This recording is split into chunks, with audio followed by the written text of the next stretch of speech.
আসসালামু আলাইকুম ওয়া রাহমাতুল্লাহি ওয়া বারাকাতুহু। প্রিয় মুসলিম ভাইয়েরা, আজকে বর্তমান পুরা বিশ্বে যে ইস্যুটা সবচেয়ে আলোচিত বেশি হচ্ছে, যেটাকে বলা হয় বার্নিং ইস্যু, আফগানিস্তান সম্পর্কে আপনাদের সাথে আমি আজকে কথা বলবো। আসলে আফগানিস্তান একটা মুসলিম দেশ হিসেবে তারা আমাদের ভাই, আমরা তাদের ভাই। মহাগ্রন্থ কোরআনে পাকে আল্লাহ রাব্বুল আলামিন ইরশাদ করেছেন, ইন্নামাল মুমিনুনা ইখওয়াতুন, সারা দুনিয়ার মুসলিম জাতি একে অপরের ভাই। ফাসলিহু যাতা বাইনে আখওয়াইকুম, সুতরাং তোমরা তোমাদের মুসলিম ভাইদের ব্যাপারে সবসময়ের জন্য পরস্পরের কল্যাণ কামনা। একজন মুসলমান হিসেবে আমি চাই, আপনি চান, আমরা চাবো অন্য মুসলমান ভাই সেও যেন কল্যাণের পথে, নাজাতের পথে, আল্লাহ রাসূলের পথে এগিয়ে যেতে পারে। দ্বীনের পথে এগিয়ে যাওয়ার জন্যে এক মুসলিম আরেক মুসলিমকে উপদেশ দেওয়া, সহযোগিতা করা, এটাই আসলে মুসলমানের মূল ইমানি দায়িত্ব। হাদিস শরীফে নবীজি ইরশাদ করেছেন, আল মুমিনু মিরাতাল মুমিন, একজন মুমিন আরেকজন মুমিনের জন্য আয়না স্বরূপ। আফগান জাতি নিঃসন্দেহে বীরের জাতি। আফগান জাতি এমন একটা জাতি, যুগ পরম্পরায়, কাল পরম্পরায়, হাজার হাজার বছরের ইতিহাস যেটা প্রমাণ করে অতীতের ইতিহাসের কোনো দিন কোনো সময় আফগান জাতি কোনো বিশ্ব শক্তির সামনে নতি স্বীকার করেনি। আমরা জানি ঊনবিংশ শতকে ব্রিটিশ সাম্রাজ্য যখন দুনিয়াব্যাপী ছিল, বলা হতো ব্রিটিশ সাম্রাজ্যে সূর্য অস্ত যায় না। তাদের শাসন এলাকা, দেশটা এত বড় ছিল যে দেশের এক এলাকায় দিন আর এক এলাকায় রাত, কোনো না কোনো এলাকায় সূর্য দেখা যেত। এই জন্য বলা হয় যে ব্রিটিশ সাম্রাজ্য এত বিশাল সাম্রাজ্য, যেই সাম্রাজ্যে কোনো সময় সূর্য অস্ত যায় না। সেই ব্রিটিশ জাতি আফগানিস্তান দখল করেছিল, জবরদখল। আর এই আফগান জাতি তাদের ইমানের বলে বলিয়ান হয়ে সেই ব্রিটিশ জাতির মোকাবিলা করে সামনাসামনি সম্মুখ ফ্রন্টে মোকাবিলা করে, যুদ্ধ করে, প্রতিরোধ করে ব্রিটিশ জাতিকে আফগানিস্তান থেকে তাড়িয়ে দিয়েছিল। আপনারা জানেন, বিগত শতাব্দীর শেষ দিকে, বিংশ শতাব্দীর দুনিয়ার আরেকটা সুপার পাওয়ার সোভিয়েত ইউনিয়ন, সেটাও ব্রিটিশের চাইতে কম ছিল না। তারা আফগানিস্তান দখল করেছিল। এই আফগান জাতি আবার রাশিয়ার বিরুদ্ধে ঐক্যবদ্ধভাবে রুখে দাঁড়িয়ে রাশিয়াকে আফগানিস্তান থেকে বিদায় করে দিয়েছিল। রাশিয়ার বিদায়ের পরে একবিংশ বর্তমান শতাব্দীর শুরুর দিকে আবার বর্তমান বিশ্বের সবচেয়ে বড় পরাশক্তি আমেরিকা,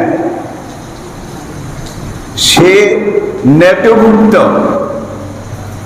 দুনিয়ার আরো অনেকগুলো রাষ্ট্র শক্তিকে একত্র করে আমেরিকা এবং ন্যাটো বাহিনী যৌথভাবে আবার আফগানিস্তান দখল করেছিল। আফগানরা 20 বছর আমেরিকার সাথে যুদ্ধ মোকাবিলা, সমুখ যুদ্ধে আমেরিকাকে, যেটাকে বলা হয় গরু পেটা পিটিয়ে এমন ভাবে নাজেহাল করেছিল,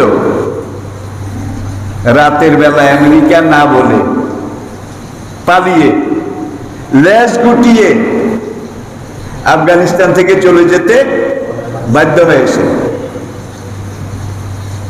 গেল মাস আগস্ট মাসের 15 এই তারিখে সর্বশেষ আমেরিকা তার শেষ সৈন্য, তার সবকিছু এখানে ফেলে রেখে ছেড়ে দিয়ে সে আফগানিস্তান থেকে বিদায় হয়ে যেতে বাধ্য হয়েছিল। কথাগুলো এই জন্য বলছি, ব্রিটিশের আগে আপনারা এটাও জানেন, বিশ্ববিজয়ী বীর আলেকজান্ডার দি গ্রেট, আলেকজান্ডার যখন ভারতবর্ষ দখল করেছিল, এই আফগানিস্তানের ভিতর দিয়ে এসেছিল। আফগানিস্তানের খাইবার, গোলান, বোলান, খাইবার, গোলান, বোলান, এই 3টা গিরিপথ। এই খাইবার গিরিপথ, গোলান গিরিপথ পার না হয়ে ভারতবর্ষে আসা যায় না। এশিয়া মহাদেশের এই এলাকায় আসা যায় না। আলেকজান্ডার ভারতে আসার জন্য আফগানিস্তানের ভিতর দিয়ে এসেছিল, কিন্তু আফগানিস্তানে হাত দিতে সাহস করেনি। এটাও ইতিহাসের একটা অংশ যে এই জাতির গায়ে হাত দিলে থাক ভিক্ষে তোর কুকুর সামাল, এই অবস্থা। তাহলে আমরা আফগান জাতি নিয়ে, আফগানিস্তান নিয়ে এই জন্য আজকে আলোচনা করছি, পর্যালোচনা করছি, পর্যবেক্ষণে আনছি। যেহেতু তারা মুসলিম, মুসলিম হিসাবে লা তাহাসাদু আলা তাদাবারু আলা তাবাগাজু আলা তানাজ্জাসু, নবীজি ইরশাদ করেছেন, তোমরা পরস্পরের সাথে, এক মুসলিম আরেক মুসলিমের সাথে লা তাহাসাদু, কোন রকমের হিংসা বিদ্বেষ এটা করো না। আলা তাবাগাজু, এক মুসলিম আরেক মুসলিমের উপরে আক্রমণাত্মক ভূমিকা এটা গ্রহণ করো না। আলা তাদাবারু, এক মুসলিম আরেক মুসলিমের বিরুদ্ধে কোন রকম ষড়যন্ত্রে লিপ্ত হইও না। আলা তানাবাজু, কোন অবস্থাতে তোমরা মুসলমানের বিরুদ্ধে, ইমানদারের বিরুদ্ধে একজন আরেকজনের পিছনে লেগে যেও না। কুনু ইবাদাল্লাহি ইখওয়ানা, আল্লাহর বান্দা, রাসূলের উম্মত, মুসলিম জাতি হিসাবে তোমরা সবাই ঐক্যবদ্ধভাবে বসবাস করো। আরেক আয়াতে আল্লাহ পাক ইরশাদ করেছেন, মুসলিম এমন এক জাতি, কান্নাহুম বুনিয়ানুম মাসুস, তারা এমন ভাবে ঐক্যবদ্ধ, সীসা ঢালা প্রাচীরের মতো, সীসা ঢালা প্রাচীরের মতো। লোহা এবং সীসা গলিয়ে যে দেওয়াল নির্মাণ করা হয়, এই দেওয়াল কিন্তু সবচাইতে মজবুত। আপনারা জানেন কোরআন হাকিমে সূরা কাহাফে আল্লাহ রাব্বুল আলামিন যেই ইয়াজুজ মাজুজের কথা বলেছেন, বাইবেলে যেটা গগ এন্ড ম্যাগগ, গগ এন্ড ম্যাগগ, গগ ও ম্যাগগ, ইয়াজুজ মাজুজ। বাদশাহ জুলকারনাইন, যে বর্তমান কৃষ্ণ সাগর, পূর্ব দিকে কৃষ্ণ সাগর, পশ্চিম দিকে আটলান্টিক মহাসাগর, আর বেশ পূর্ব দিকে গিয়ে ভূমধ্য সাগর। এই এলাকায় একটা জনপদে তিনি যখন গিয়েছিলেন, সেখানে যাওয়ার পরে সেখানকার লোকজন জুলকারনাইনকে অনুরোধ করেছিল, ইন্না ইয়াজুজ ওয়া মাজুজ মুফসিদুনা ফিল আরদ। ইয়াজুজ মাজুজ তারা বিভিন্ন সময় এসে আমাদের জনপদে ঢুকে ফিতনা ফাসাদ, জুলুম নির্যাতন করে। আপনি একটা দেওয়াল তৈরি করে দিন, যাতে করে ওরা আমাদের জনপদে ঢুকে আমাদেরকে এইভাবে হেষ্ট নেষ্ট করতে না পারে। তারা এটাও বলেছিল, বাদশাহ হুজুর, আপনি যদি বলেন আমরা কিছু চাঁদা আমরা নিজেরা জোগাড় করে আপনার কাছে জমা দেব, তারপরেও আপনি এখান দিয়ে একটা দেওয়াল তৈরি করে দিন। তখন বাদশাহ জুলকারনাইন বলেছিলেন, তোমাদের চাঁদার দরকার নেই, আল্লাহ পাক আমাকে যা দিয়েছেন এটা তোমাদের চাঁদার চাইতে অনেক বিশাল, অনেক বিরাট। আতুনি জুবরাল হাদিদ, তোমরা এই দুই পাহাড়ের মাঝখানে যেখানে দেওয়ালটা বানানো দরকার, এই জায়গায় লোহা এনে স্তূপ করো। লোহা আনা হলো। তারপরে বলা হলো, এইবার লোহার সাথে তামা এটা এনে এক জায়গায় জমা করো, লোহা এবং তামা। দুই পাহাড়কে দুই পাশে রেখে মাঝখানে পাহাড় সমান উঁচু। যখন লোহা এবং তামার এই পাহাড় জমা হলো, তখন জুলকারনাইন বললেন, এইবার আগুন জ্বালো। নিচ দিয়ে আগুন দিয়ে এই আগুনকে এমন ভাবে উত্তপ্ত করা হয়েছিল, লোহা তামা গলে নরম হয়ে যখন একটার সাথে একটা মিশে গেল, তখন বলে আগুন নিভাও। লোহা তামা এটা গলে, যেটাকে বলা হয় শব্দে সেকান্দারি, সিকান্দার বাদশার দেওয়াল, ইয়াজুজ মাজুজের দেওয়াল। তুরস্ক থেকে উত্তর পূর্ব দিকে গেলে কৃষ্ণ সাগর। এই কৃষ্ণ সাগর এটার কাছাকাছি পুরো এলাকাটাই শুধু পাহাড়, পাহাড়, পাহাড়, পাহাড় ছাড়া আর কিছু নেই। সেখানে যেই দেওয়াল জুলকারনাইন নির্মাণ করেছিলেন, এই দেওয়ালটাও লোহা এবং তামার মিক্সচার, গলিত লোহা এবং তামা। প্রিয় ভাইয়েরা, আমরা আফগানিস্তানের কথা বলছিলাম। কান্নাহুম বুনিয়ানুম মারসুস, মোমেন পরস্পর সীসা ঢালা প্রাচীরের মতো ঐক্যবদ্ধ।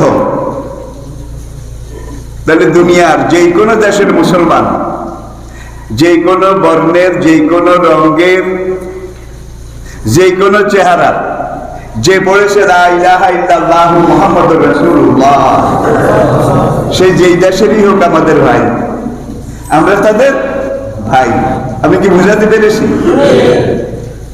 দেখুন, মক্কা ইসলামের দাওয়াত চলছে, কত বিরোধিতা, কত নির্যাতন। মক্কার কিছু লোক সংখ্যায় নগণ্য, তারা ইসলাম গ্রহণ করেছে, তাদের উপরও মায়ের নির্যাতন, জুলুম, জীবনের ঝুঁকি। ঠিক এই সময়, একই সময়ে আবিসিনিয়ার বেলাল, জাজিরাতুল আরবের লোক, কিন্তু সুন্দর, গোরা সুন্দর। আর আবিসিনিয়া থেকে আসা বেলাল, তিনি কিন্তু আসাদিল গোরাব, কাউয়ার চাইতে কালা, আল কাতরার রঙে রং, ঠিক কিনা?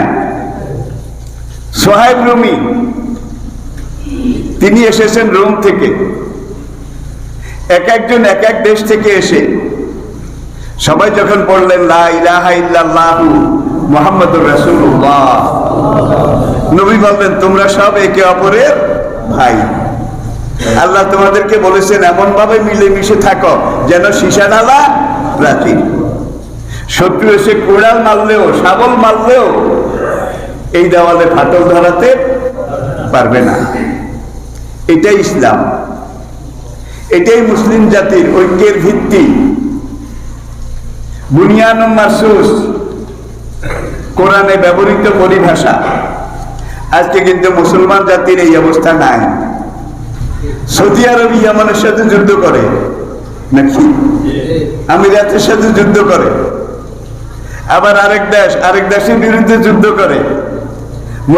মুসলমানে আজকে মারামারি লাগালাগি, ঠিক কিনা বলেন? কিন্তু দেখেন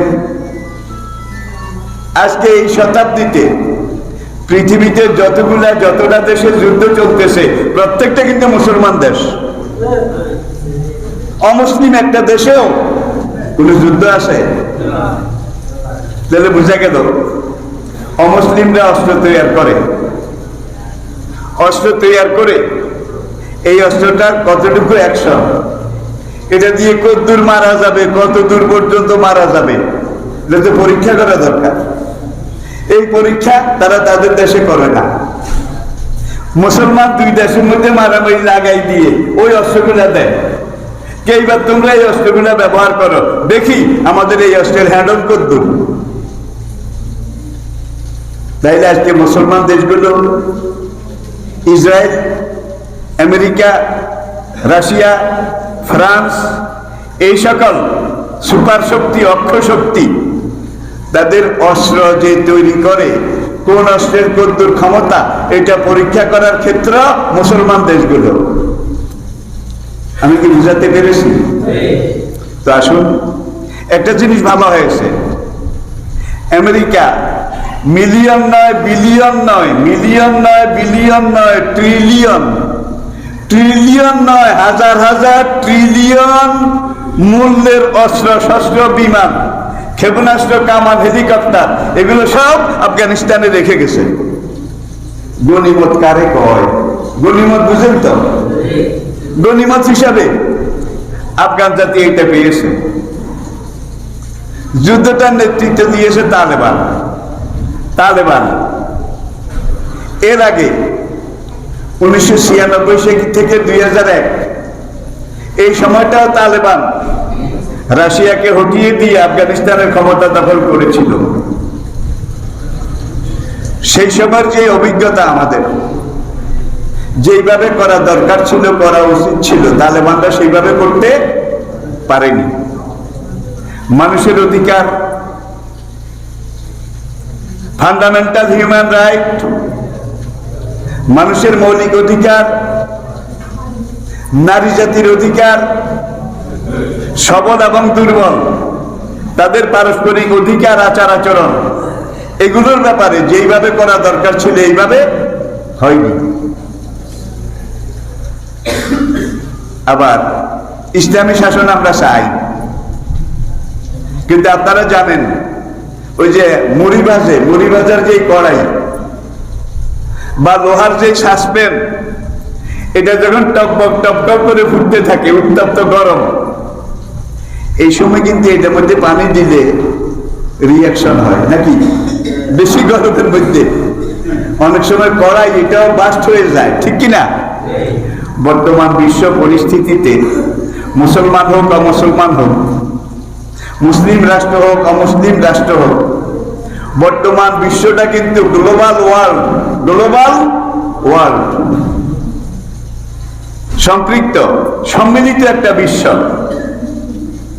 মুসলমানেরও অমুসলিমদের সাথে সম্পর্ক রাখা দরকার আছে, আবার অমুসলিমদেরও মুসলমানদের সাথে সম্পর্ক রাখা দরকার আছে। দেখুন, বর্তমান বিশ্বে জ্বালানি, তেল, গ্যাস, যেগুলো ছাড়া বর্তমান বিশ্ব একদিনের জন্য চলতে পারে না, 1 ঘন্টার জন্য চলতে পারে না। আল্লাহ রাব্বুল আলামিন পুরা দুনিয়ার 100% জ্বালানি, গ্যাস, 100 ভাগের মধ্যে 80 ভাগ মুসলমান দেশগুলোতে দিয়ে রেখেছেন। অমুসলিম দেশ অনেক বেশি, আরো অনেক বিশাল, কিন্তু বর্তমান সভ্যতার যে জ্বালানি শক্তি, ফুয়েল, এটা আল্লাহ মুসলমানদেরকে দিয়েছেন। এরপরে আসুন, উড়োজাহাজ আকাশে উড়াতে হলে, জঙ্গি বিমান উড়াতে হলে জ্বালানি লাগে নাকি? জ্বালানি ছাড়া। এরপরে জঙ্গি বিমান আকাশে উড়ে আবার নামতে হলে রাবারের চাক্কা লাগে, তা না হইলে উঠতেও পারে না, নামতে পারে কি? উঠতেও পারে না, নামতেও পারে না। শুধু ইন্দোনেশিয়া আর মালয়েশিয়া, এই দুইটা দেশের মধ্যে আল্লাহ দুনিয়ার 80% বেশি রাবার এটা দিয়ে রেখেছেন। এখন যদি ওরা বেশি তাল বেতাল করে, মুসলমান রাষ্ট্রগুলো এক হয়ে যদি বলে আমরা তোমাদেরকে আর তেল দেব না, তাইলে আর বিমান উড়ানো লাগবে না। যেগুলো আকাশে উড়েছে, মুসলমান এক হয়ে যদি বলে তোমাদের আকাশে উড়ন্ত অবস্থায় আমরা আমাদের রাবারের চাকাগুলো খুলে নেব, তাইলে আর নামা লাগবে না কি? তাহলে যেটা বর্তমান সময়ের জন্য সবচেয়ে বেশি জরুরি, এটা আল্লাহ মুসলমানদেরকে দিয়ে রেখেছেন। আপনারা জানেন, গত শতাব্দীতে সৌদি আরবের বাদশাহ ফয়সাল যখন তারা ইসরায়েলকে নিয়ে বাড়াবাড়ির চরম পর্যায়ে গিয়েছিল, বাদশাহ ফয়সাল ঘোষণা করেছিলেন যে আমরা পশ্চিমী দুনিয়াকে, অমুসলিম দুনিয়াকে তেল দেব না, পেট্রোল দেব না, ডিজেল দেব না, অকটেন দেব না, তেল সরবরাহ বন্ধ।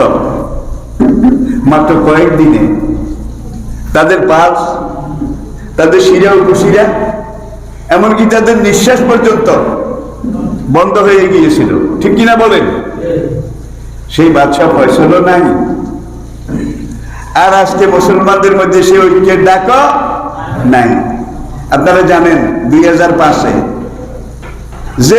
জেএমবি যখন একই দিনে বাংলাদেশের প্রত্যেকটা উপজেলা পর্যায় পর্যন্ত একই সময় বোমা নিক্ষেপ করেছিল, বোমাবাজি করেছিল, তারপরের জুমা শুক্রবারে বাইতুল মোকাররমের খতিব মরহুম ওবায়দুল হক জালালাবাদী রহমতুল্লাহ আলাইহি, খতিব ওবায়দুল হক, তিনি বলেছিলেন আগামী জুমাবার টেকনাফ থেকে তেতুলিয়া পর্যন্ত পুরো বাংলাদেশে প্রত্যেকটা মসজিদের খতিবেরা জঙ্গিবাদের বিরুদ্ধে কথা বলবে। পরের জুমায় দেখা গেল টেকনাফ থেকে তেতুলিয়া পর্যন্ত পুরো বাংলাদেশ প্রত্যেকটা মসজিদ থেকে জঙ্গিবাদের বিরুদ্ধে এমন ভাবে কথা বলা হয়েছিল, পুরো দেশটা একটা অগ্নিগর্ভ বারুদের দুর্গে পরিণত হয়েছিল। সেই বাইতুল মোকাররমও নাই, সেই খতিব ওবায়দুল হকও নাই, ঠিকই না? মসজিদ আছে, প্রাণ নাই। খতিব আছে, রূহ নাই। আমি কি বুঝাতে পেরেছি? আসলে ইসলামের পাওয়ার হাউস হলো মসজিদ। ইসলামের পাওয়ার হাউস হলো মসজিদ। এই মসজিদগুলো ইসলামের আদর্শ ঐতিহ্য এটা ধারণ করে যদি সামনে এগিয়ে যেতে পারে, তাহলে মুসলমানদের সামাজিক, রাজনৈতিক, অর্থনৈতিক, সার্বিক কোনো দিকে কোনো অসুবিধা থাকার কথা নয়। ঠিক কিনা বলেন? আফগান মুসলিম ভাইদের ঈমান আছে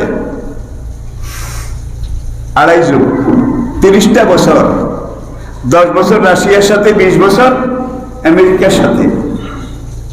আফগান ভাইয়েরা যুদ্ধ করেছে, আর যুদ্ধ বিধ্বস্ত একটা দেশ, যেই দেশের সব অবকাঠামো শেষ, যেই দেশের সব তথ্য প্রযুক্তি শেষ, যেই দেশে গতকালের পত্রপত্রিকা যারা দেখেছেন, আফগানিস্তানের আম জনতা তারা তাদের ঘরের চেয়ার টেবিল, ল্যাপটপ, বাতের পাতিল, হাঁড়ি পাতিল এগুলা বাজারে উঠাইয়া 10 টাকারটা 1 টাকা হইলেও বিক্রি করে দিচ্ছে, কারণ খাওয়ার কিছু নাই, খাওয়ার কোনো অবলম্বন নাই।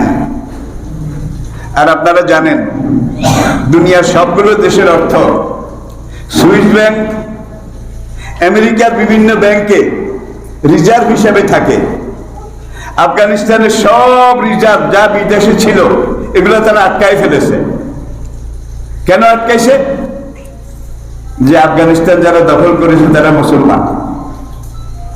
আমরা দখল করার পরে তালেবান যখন আফগানিস্তান দখল করলো, পুরা দুনিয়া কয়েকদিন পর্যন্ত তাদেরকে পর্যবেক্ষণ করলো। তখন তালেবানরা বলেছিল যে আমরা সবাইকে নিয়ে একটা সরকার গঠন করব। আমাদের সরকারে আফগানিস্তানের সব জাতি, গোত্র, সম্প্রদায়, উজবেক, তাজিক, কাজিক, প্রত্যেকটা গোত্রের প্রতিনিধি আমরা নিয়ে সরকার গঠন করব। আমাদের সরকার হবে সার্বজনীন। এটাই তো দরকার, এটাই তো। এরপরে বললো আমরা প্রথম কেয়ারটেকার সরকার গঠন করব, অন্তর্বর্তীকালীন সরকার। এই কেয়ারটেকার সরকারে আমরা বেশি নেই, ও হ্যাঁ দাও, কারণ যখন নাই আমরা সর্বদলীয় একটা সরকার গঠন করব। তারা এটাও বলেছিল আমাদের সরকারে প্রত্যেক জাতি, গোত্র, আর আপনারা জানেন আফগানিস্তানের উত্তর পূর্ব এলাকায় পানশির উপত্যকা, পাঞ্জে শের, পাঁচ সিংহ। রাশিয়া যখন দখল করেছিল তখন পুরো আফগানিস্তান দখল করেছে, কিন্তু পানশির দখল করতে পারেনি। আমেরিকা যখন দখল করেছিল পুরো আফগানিস্তান দখলে নিয়েছিল, কিন্তু পানশির দখল করতে পারেনি। পুরো এলাকাটা পাহাড়, পুরো এলাকাটা, বাইরে থেকে কোনো বাহিনী গিয়ে সেখানে যে মোকাবিলা করবে এমন কোনো অবস্থা নাই। কিন্তু বর্তমান তালেবান তারা পানশির এটাকেও দখলে নিয়েছে। আর অসুবিধা কি আছে? এখন সরকার গঠন করার সময় পানশির থেকে পানশির থেকে একজন প্রতিনিধি নেওয়া দরকার ছিল কিনা বলেন? ইয়ান্দারা কর। আমেরিকা যাদের ডরায়, রাশিয়া যাদের ডরায়, ভয় পায়, এখন যখন পাঞ্জশির তালেবানের দখলে আসলো, তারাও তো পাঞ্জশির থেকে এই কেয়ারটেকার মন্ত্রী পরিষদে অন্তত একাধজন লোক নেওয়া দরকার ছিল নাকি? নাই। এর তাজিক আরেকটা গোত্র, বড় যোদ্ধা, সেখান থেকে নেওয়া দরকার ছিল, কাজিক থেকে নেওয়া দরকার ছিল। তারা যেইভাবে বলেছে সেইভাবে নেওয়া দরকার ছিল। আর বর্তমান সময়টা তথ্য প্রযুক্তির যুগ। আপনারা জানেন ইরানের মেয়েরা শুধু উড়াজাহাজ চালায় না, জঙ্গি বিমান চালায় ইরানের মেয়েরা। কিন্তু হেজাব, বোরকা, ইসলামী লেবাস এটা গ্রহণ করে। ইরানের মেয়েরা ক্রিকেট খেলায়, ফুটবল খেলায়, যখন মসজিদে আজান হয়ে যায় তখন পুরুষ ইরানি খেলোয়াড়রা একদিকে জামাত করে নামাজ পড়ে, আরেকদিকে মহিলা খেলোয়াড়রা জামাত করে নামাজ পড়ে। ইসলাম তো নারীদেরকে ঘরে বসে থাকতে বলেনি। কি বাযুকুম মিন বাদ, বাযুকুম আউলিয়া ও বাদ, নর নারী, পুরুষ স্ত্রী লোক একে অপরের পরিপূরক, সম্পূরক। নবীজির জামানায় আমরা দেখেছি সেই মদিনা কেন্দ্রিক যেখানে যুদ্ধ হতো, সেখানে হেজাব পর্দা রক্ষা করে মহিলারাও জেহাদে গেছে নাকি যায় নাই, তবে মহিলারা পেছনে থাকতো, পেছনে। এটারও একটা কারণ আছে, দিক আছে, সাইকোলজিক্যাল একটা ভিউ পয়েন্ট আছে। আপনারা চিন্তা করলে বুঝবেন। নবীজির আমলে ইতিহাস সাক্ষী মহিলারা রণাঙ্গনে অংশগ্রহণ করতেন, এবং ওই যে মুজাহিদ, তাদের সেবা শুশ্রূষা, যতগুলো হাসপাতাল ছিল, আর তখনকার হাসপাতালে লিভারের রোগী আসিল না ভাই, প্রেশারের রোগীও আসিল না। যুদ্ধাহত মুজাহিদ যারা যুদ্ধের ময়দানে আহত হতেন তাদের চিকিৎসা করা হতো। সেখানে মুসলিম মেয়েরা নার্স হিসাবে, নার্সিং সেবা শুশ্রূষা এগুলা করতেন। তাহলে ইসলাম এই কথা বলেনি তোমরা ঘরে বসে থাকো। কোরআন বলছে অকারনা ফি বুয়ুতিকুন্না, প্রয়োজন না হলে বাইরে হওয়ার দরকার নাই, প্রয়োজন হলে বাইরে হওয়া যাবে নাকি, তবে হিজাব পর্দা রক্ষা করতে হবে। তালেবানরা বলেছিল যে মহিলারাও সরকারি কাজে, এমনকি মন্ত্রিত্বেও তাদেরকে আমরা নেব, তবে পিছনের কাতারে। এখন তারা যে কেয়ারটেকার সরকার গঠন করেছে, এটার মধ্যে আফগানের বিভিন্ন জাতিগোত্র, এদের লোক নেওয়া হয় নাই, কোনো মহিলাও নেওয়া হয় নাই। এটাতে পুরা দুনিয়া অসন্তুষ্ট, আমি নিজেও অসন্তুষ্ট। সোজা কথা। কারণ ভাঙ্গাচুরা একটা দেশ, যে দেশটার কিছু নাই, এই দেশটাকে এখন রক্ষা করতে হলে সকল দলের অংশগ্রহণ দরকার আছে নাকি নাই? সকল জাতি গোত্রের অংশগ্রহণ দরকার আছে নাকি নাই? সরকারটা সার্বজনীন হওয়া দরকার, সরকারটা সব দলের মানুষ নিয়ে হওয়া দরকার। কথাগুলো আমি এই জন্যে বলছি, এখনো সময় আছে। সরকার যেটা গঠন করেছে এটা অন্তর্বর্তীকালীন সরকার, অস্থায়ী কেয়ারটেকার সরকার। সামনে পূর্ণাঙ্গ সরকার গঠন করা হবে। পূর্ণাঙ্গ সরকার যখন আফগানিস্তানে গঠন করা হবে, তখন আমরা চাই সকল দলের, সকল গোত্রের, কি সকল দলের, সকল গোত্রের, সকল এলাকার, এমনকি বিগত সরকারে যারা মন্ত্রী ছিল সেখান থেকেও দুই একজন যোগ্য লোক আছে না? সব তো আর বোয়ালি কলমদার না, সেখানেও যোগ্য লোক আছে, সেখান থেকেও দুই একজন প্রতিনিধি নেওয়া হোক। তাহলে প্রত্যেকটা দল গোত্র, আমার মনে হয় 50 জন মন্ত্রী যদি তারা নেয়, মন্ত্রী উপমন্ত্রী 50 জন নিলে এইভাবে পুরা দেশ, পুরা দল মত সব কভার করে নেওয়া যাবে। আর যদি তালেবান মনে করে সমফ্রন্টে যুদ্ধ করেছি, আমরাই সবকিছু করব, তাহলে কিন্তু আবার তারা ফাউল করবে, আবার তারা ভুল করবে। আফগান জাতি বড় দুর্দর্শ। এখন অবস্থাটা এমন, আমি যে দিগদর্শন পথ নির্দেশনার কথা বলেছি, সময় আছে। তালেবানদের কাছে আমার অনুরোধ থাকবে, আফগানিস্তানের মুসলিম ভাইদের কাছে আমার অনুরোধ থাকবে, আফগানিস্তানে যে সরকারটা পূর্ণাঙ্গ সরকার গঠন করা হবে, সেই সরকারে সব দল, সব মত, সব গোত্র, এমনকি পূর্ববর্তী সরকার থেকে, এমনকি মহিলাদের থেকে মন্ত্রী না হোক উপমন্ত্রী, আর এমন বিভাগের মন্ত্রিত্ব তাদেরকে দেওয়া যেতে পারে যেই বিভাগের মন্ত্রিত্ব নিলে তাদের হেজাব, পর্দা, এটা রক্ষা করতে কোনো অসুবিধা না হয়। তাহলে সরকারটা কি হবে? সার্বজনীন হবে।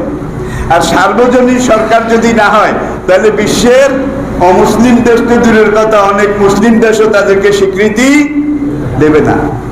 আর স্বীকৃতি যদি না দেয়, তাহলে আন্তর্জাতিকভাবে তারা ধীরে ধীরে কর্নার হয়ে যাবে, কোণঠাসা হয়ে যাবে, দুর্বল হয়ে যাবে। ঠিক কিনা বলেন?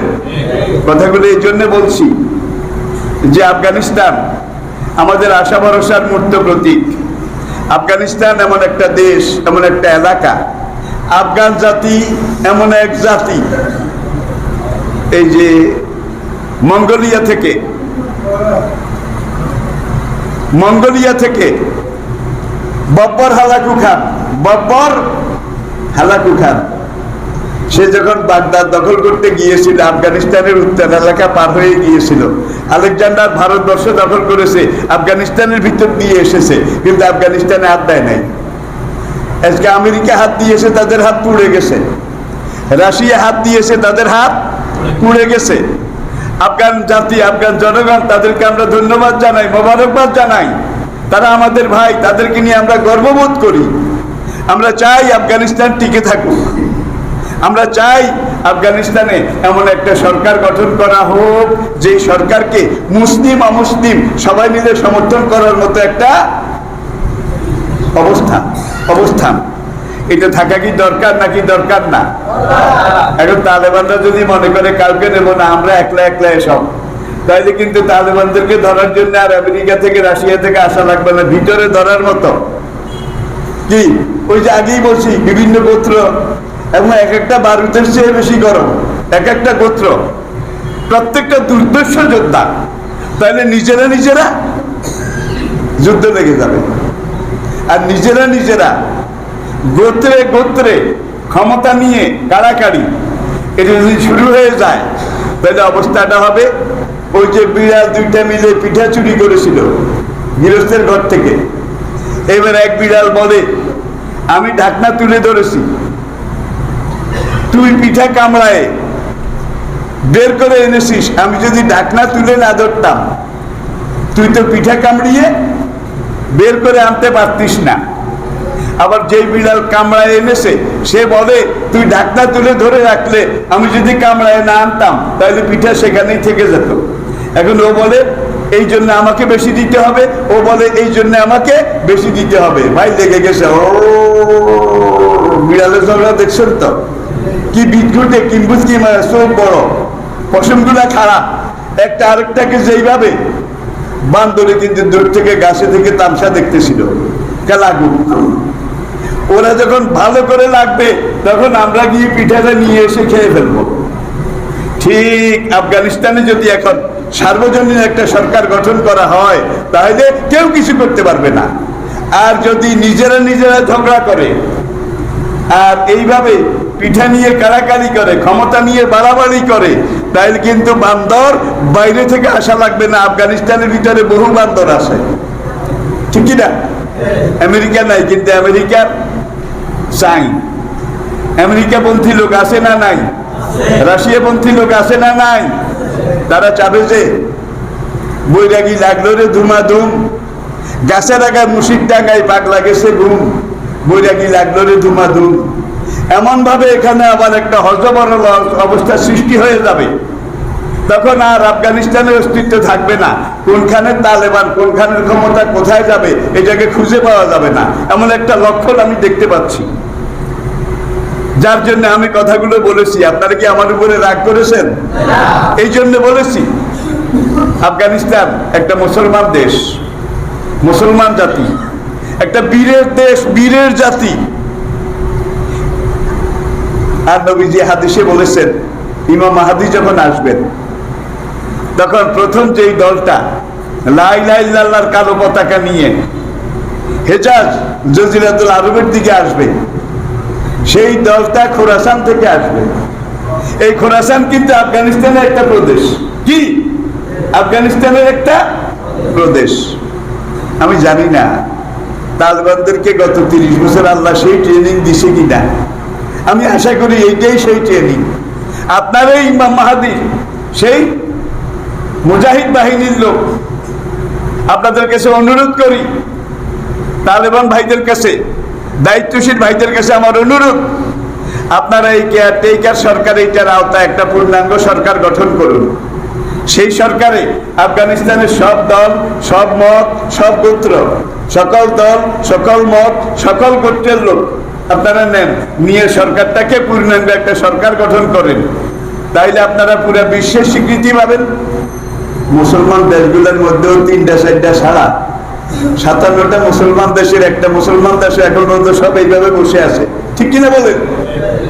অমুসলিম তো দূরের কথা, মুসলমান দেশগুলো আপনাদেরকে স্বীকৃতি দেবে না, দিতে সাহসও করবে না, ঠিক কিনা বলেন? দেবে না, দিতে সাহসও করবে না। আপনারা সার্বজনীনতা অবলম্বন করুন। এবার আসুন আপনাদের সামনে একটা হাদিস আজকের আলোচনার প্রেক্ষাপটে। আন জাবের রাদিয়াল্লাহু তাআলা আনহু, হযরত জাবের রাদিয়াল্লাহু তাআলা আনহু থেকে হাদিসটা বর্ণিত হয়েছে। কালা, জাবের রাদিয়াল্লাহু তাআলা আনহু বলেন, সামি'তু রাসূলুল্লাহ সাল্লাল্লাহু আলাইহি ওয়াসাল্লাম ইয়াকুলু, আমি আল্লাহ রাসূল সাল্লাল্লাহু আলাইহি ওয়াসাল্লামকে বলতে শুনেছি, ইয়াকুলু বলতে শুনেছি, ইন্না শায়তানা কাদ ইয়াসা, শয়তান নিরাশ হয়ে গেছে। ইন্না নিশ্চয়ই, আর শয়তান ইবলিস, শয়তানি শক্তি নিরাশ হয়ে গেছে। কিসের থেকে? আইয়াবুদাহুল মুসল্লুন, আরবের মুসল্লি নামাজি মুসলমান, তাদের ব্যাপারে ইবলিস শয়তান কি হয়ে গেছে? নিরাশ হয়ে গেছে। যে শয়তানের ইবাদত, শয়তানের এতাত আনুগত্য নামাজি জজিরাতুল আরবের কোন মুসলমান আর করবে না। এই ব্যাপারে শয়তান হাত পাও দিয়ে উঠছে যে এদের থেকে আর আমার কোনো আশা নাই। ওলাকিন, হ্যাঁ, ওই সময় শয়তান আশা করবে ফির তাহারিশে বাইনাহুম, যখন মুসলমানরা পরস্পরের বিরুদ্ধে লাগবে, একজন আরেকজনের বিরুদ্ধে লাগবে, এক মুসলমান আরেক মুসলমানের বিরুদ্ধে, এক গোত্র আরেক গোত্রের বিরুদ্ধে, এক মুসলিম সম্প্রদায় আরেক মুসলিম সম্প্রদায়ের বিরুদ্ধে গুতাগুতি মারামারি যখন শুরু করবে, শয়তান তখন বলবে এইবার আমি আবার তাদের থেকে অনেক কিছু আশা করি। তাহলে নবীজির এই হাদিসটা দেখা যায় মুসলিম শরীফের 2811 নম্বর হাদিস, তিরমিজি শরীফের 1973 নম্বর হাদিস, মুসনাদে আহমদের 13975, মুসনাদে আহমদ 13975। হাদিসটার সংক্ষেপে সারমর্ম হচ্ছে, আল্লাহ রাসূল ইরশাদ করেছেন, জজিরাতুল আরবে কোন মুসল্লি, কোন নামাজি মুসলিম শয়তানের পায়রবি করবে, তার আনুগত্য করবে, এই ব্যাপারে শয়তান নিরাশ হয়ে গেছে যে না, এখানে আর আমার কোনো আশা ভরসা নাই।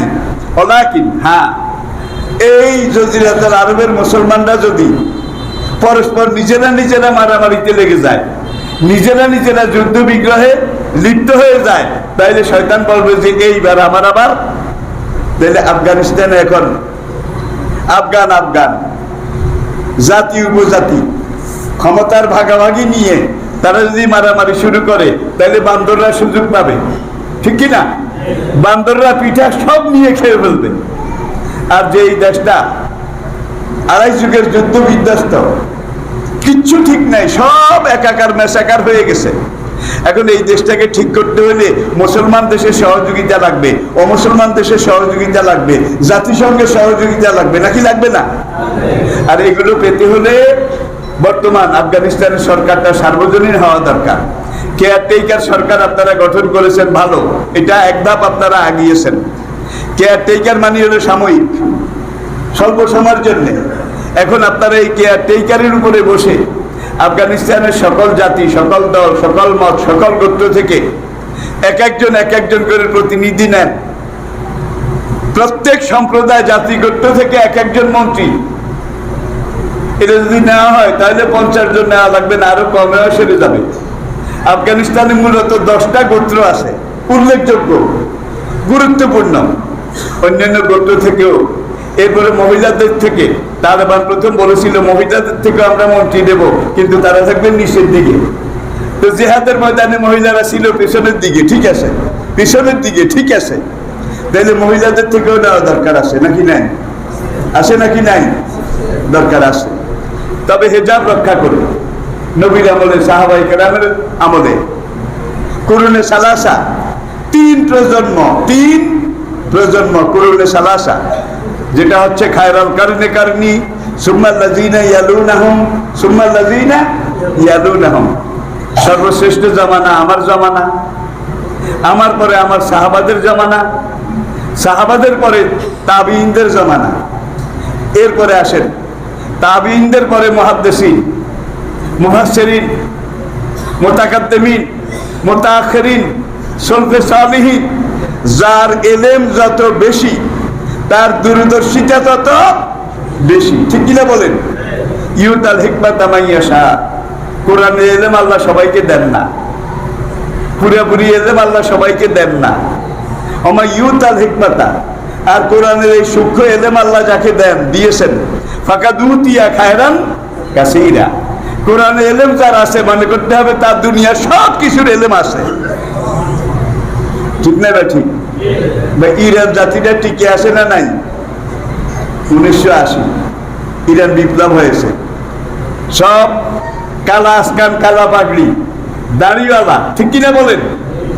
এই ইরান রে ইসরায়েল বোধহয় ভয় করে না, আমেরিকা বোধহয় ডরায় না, বলেন না কেন? সবাই ডরায়। বাবুরে, হুজুরের দল তাল বেতাল করলে কি জানি করে। তাহলে বুঝা গেল এটি হলো ইমানের বহিঃপ্রকাশ, ইমানের বহিঃপ্রকাশ। আর তথ্য প্রযুক্তিতে আজকে ইরান ইসরায়েল আমেরিকাকে চ্যালেঞ্জ করে এগিয়ে যাচ্ছে। তাহলে বোঝা যায় মৌলবীরাও পারে। আফগানিস্তানে ওই পাগড়িওয়ালা, কালো জামাওয়ালা তালেবান, যারা রাশিয়াকে পরাজিত করেছে, আমেরিকাকে পরাজিত করেছে, সব দুশ্মন তাড়িয়ে দিয়ে এইবার নিজেরা যদি করতে করতে আপনারা আবার লেগে যান, এমন একটা যুদ্ধ শুরু হবে যেটা কোনোদিন শেষ হবে না। ভাঙ্গা ঘর আরো ভেঙে যাবে, চূর্ণ বিচূর্ণ জিনিস আরো একাকার মেচাকার ধুনিত বিধুনিত চূর্ণিত বিচূর্ণিত হয়ে যাবে, আপনাদের অস্তিত্ব খুঁজে পাওয়া যাবে না। সুতরাং আমি অনুরোধ করি, আফগানিস্তান আমাদের ভাই, আমাদের মুসলমান, আমাদের জাতির অংশ, আমাদের রক্তের অংশ, আমাদের রক্তের অংশ। যেহেতু তারা মুসলমান, আমরা চাই তারা টিকে থাকুক। আমরা চাই বর্তমান বিশ্বের দৃষ্টিকোণ থেকে, নকতায় নজরের দিক থেকে, যাতে করে একটা টেকসই সরকার গঠন যেভাবে করা দরকার। আমি কিছু কথা এই আমার আজকের আলোচনায় পেশ করেছি, সব কথা বলতে পারিনি। আর আমি তো খুব সীমিত জ্ঞানের মানুষ। আমার এই কথাগুলোকে আপনারা, আর আমার এই কথাগুলো পুরো দুনিয়াতে যাচ্ছে, পুরো পৃথিবীতে যাচ্ছে। পৃথিবীর বিবেকবান ভাই যারা আছেন, মুসলমান ভাই যারা আছেন, ইসলামী চিন্তাবিদ, মুসলিম থিঙ্কার্স, আপনারা যারা আছেন, আপনারা একটু চিন্তা ভাবনা করে আপনারা আপনাদের অ্যাঙ্গেল থেকে আফগানিস্তানকে এইভাবে আপনারা ব্রিফিং করতে থাকুন। এটা আমাদের দায়িত্ব যে টিকে থাকতে হলে যেভাবে করা দরকার সেভাবে আপনারা করেন। যেভাবে করা দরকার, একঘরিয়া হলে এই যুগে অন্তত টিকে থাকা যাবে না, কিছু করা তো দূরের কথা। আল্লাহ পাক আমাদেরকে বুঝার তৌফিক দান করুন। ইনশাআল্লাহ আমার আগামী জুমা ওই গাজীপুর ওই মসজিদে আগামী জুমা ভাই সানাউল্লাহ সাহেব তিনি পড়াবেন। আসসালামু আলাইকুম ওয়া রাহমাতুল্লাহি ওয়া বারাকাতুহু।